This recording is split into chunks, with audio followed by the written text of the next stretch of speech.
ఎన్నెన్ని వెకిలి రాతలు, ఎన్నెన్ని కుప్పిగంతులు. పెరిగేదంతా కాంగ్రెస్ అట, తరిగేదంతా బీఆర్ఎస్ అట. అందుకే బీఆర్ఎస్ తన ఉనికి కోసం ప్రకటనలు చేస్తోందట. అంతేనా? కాంగ్రెస్ ప్రభుత్వాన్ని బీజేపీ ఇబ్బంది పెట్టదట. పల్లకి మూత అర్థమవుతూనే ఉంది. రాతల వెనక సారాంశం బోధపడుతూనే ఉంది. ఇదెక్కడి శూన్యం, ఇదెక్కడి ధైర్యం?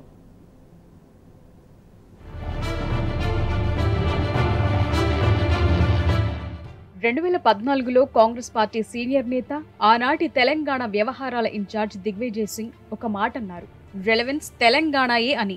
బీఆర్ఎస్ తెలంగాణ రాష్ట్ర సాధన కోసమే పుట్టింది కాబట్టి రాష్ట్రమే ఏర్పాటైన తరువాత ఆ పార్టీ కొనసాగే అవకాశం లేదని, కేసీఆర్ పాత్ర ముగిసిపోయిందని దిగ్విజయ్ వ్యాఖ్యల సారాంశం.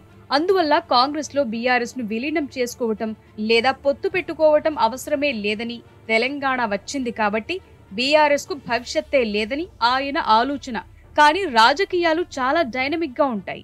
ఎవరో ఏదో ఊహించుకుని సూత్రీకరించుకుని దానికి ఏవో 4 ఉదాహరణలు, తమ బుర్రకు తోచిన 4 ఊహాజనిత కల్పనలు జోడించుకున్నంత మాత్రాన అవే నిజాలైపోవు. అవే భవిష్యత్తు కావు.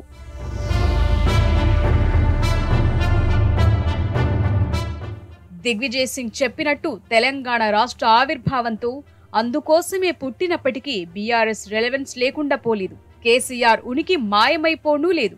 కాంగ్రెస్ పార్టీ వాచాలత్వం రాష్ట్ర సాధన దగ్గర ఘనీభవించిపోతే రాష్ట్ర పునర్నిర్మాణం అనే సుందర స్వప్నాన్ని కేసీఆర్ ఆవిష్కరించారు. ఆయన రాష్ట్రం సాధించిన నాయకుడు కాబట్టి పునర్నిర్మాణం కూడా ఆయనే చేయగలరని ప్రజలు కూడా నమ్మారు. రాష్ట్రం ఎలాగూ ఇచ్చేసింది కాబట్టి అసలు కాంగ్రెస్ కే రెలెవెన్స్ లేదని కూడా ప్రజలు తీర్మానించుకున్నారు.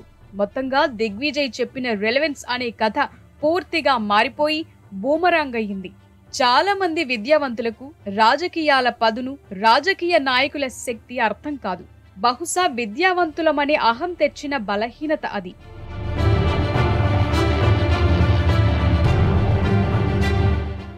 భారత రాజకీయాల్లో ఇక ముగిసిపోయినట్టే అనిపించుకున్న అనేక పార్టీలు, నాయకులు, ఉద్యమాలు భస్మం నుంచి ఫీనిక్స్ పక్షులై లేచిన సందర్భాలు ఎన్నెన్నో ఉన్నాయి. అంతెందుకు, 1969లో నిలిచిపోయి ఆ తరువాత ఎన్టీఆర్, వైఎస్, చంద్రబాబుల హయాంలో ఆ మాట కూడా వినిపించకుండా ఇంకేం తెలంగాణ శాశ్వతంగా తెరపడింది అనుకున్నారు. కానీ రాష్ట్ర నినాదం ఉద్యమై పురుడు పోసుకుని రాజకీయ ప్రభంజనమై దేశాన్ని కుదిపేసింది. ప్రత్యేక రాష్ట్ర ఆవిర్భావంగా సాక్షాత్కారమైన ఉదంతం మన కళ్ల ముందే ఉంది. కాబట్టి సిద్ధాంతీకరణలు, సూత్రీకరణలు మనకు నచ్చినట్టు మనం చెప్పుకోవచ్చు. కానీ చరిత్ర చాలా గడుసుది, అనూహ్యమైంది. చరిత్రకు ఆవృతాలు, పునరావృతాలు ఉంటాయి, నిజమే. అయితే ప్రతిసారి చరిత్ర పునరావృతం కాదు. నాదెండ్లది, చంద్రబాబుది 2 వెన్నుపోట్లే. కానీ ఒకటి అపజయం పొందితే రెండోది విజయం సాధించింది.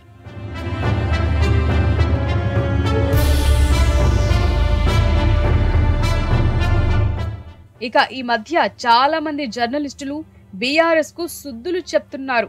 కాంగ్రెస్ అధికారంలోకొచ్చి నెలైనా కాలేదు, అప్పుడే విమర్శల అనేది వారి వాదన.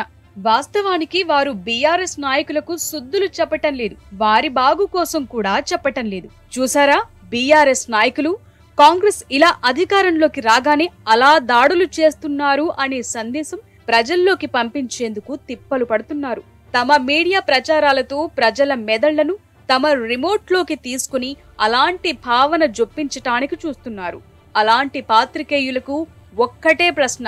2014లో బీఆర్ఎస్ అధికారంలోకి వచ్చిన తర్వాత రైతు రుణమాఫీ మీద, కరెంటు సమస్య మీద కాంగ్రెస్, బీజేపీలు ప్రభుత్వానికి సమయం ఇచ్చే రోడ్ల మీద బీభత్సం సృష్టించాయా?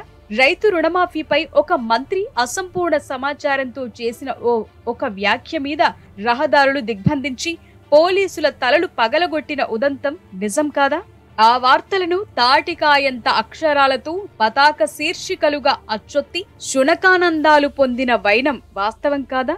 మరప్పుడు ఆ నాయకులకు ఇలాంటి నీతి బోధలేమైనా చేశారంటే ఒక్క ముక్క రాసిన పాపాన పోలేదు. మరిప్పుడు ఈ పల్లకి మోతల రాతలెందుకు?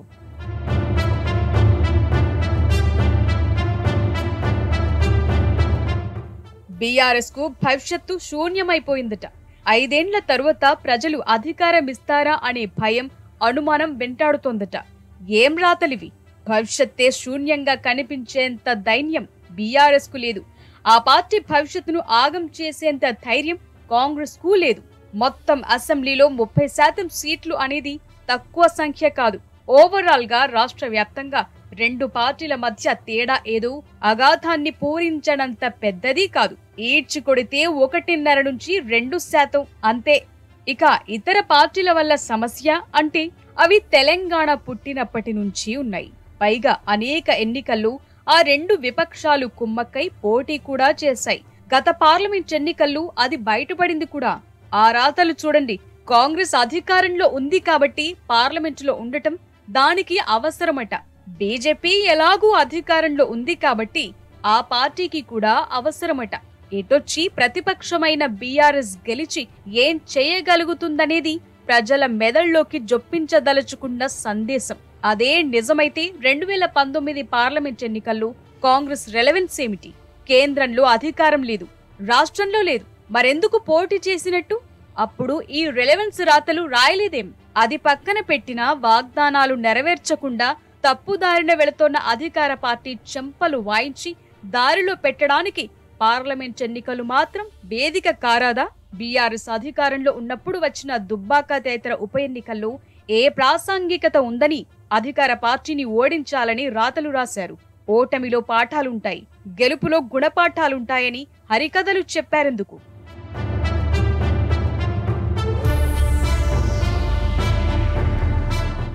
బీఆర్ఎస్ అధికారాన్ని కోల్పోయినా బలమైన ప్రతిపక్షంగా ఉంది.